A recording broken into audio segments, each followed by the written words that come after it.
Hej YouTube. Sådan der. Nu har jeg sagt den 19. november. Ja. Nej, men det er årene, du ikke skal sige. Nå.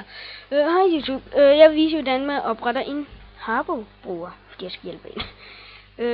Først trykker man her, efter du går ind på Habbo, og så det er bare din dato og måned og... Jeg vil være en pige. Og være en dreng.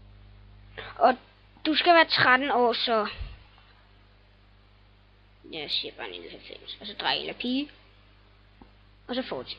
Du kan altid skifte. Du kan altid skifte jeg er en om dreng. Jeg er en dreng. Du kan altid skifte om det er en dreng ind i spillet, så lige meget. Skriver de din e-mail. Buga. Jeg har ikke nogen e-mail. Spørg din mor. Christian. Spørg din mor.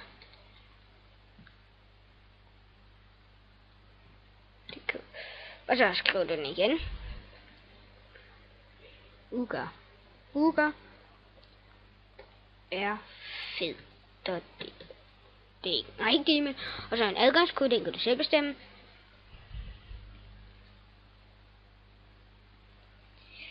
Og så skal du trykke jeg accepterer her. Og fortsæt. Jeg vil ikke ind på det alligevel.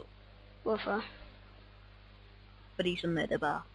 Og din e-mail skal så være ordentlig. Jeg ved ikke, hvad jeg kan bruge, fordi jeg ikke gider skrive en rigtig e-mail, men ja. Og så sikkerhedstjek, så skal du bare skrive sådan en underlig kode, som viser, at du ikke er en spamboy. Og det var så det. Hej YouTube.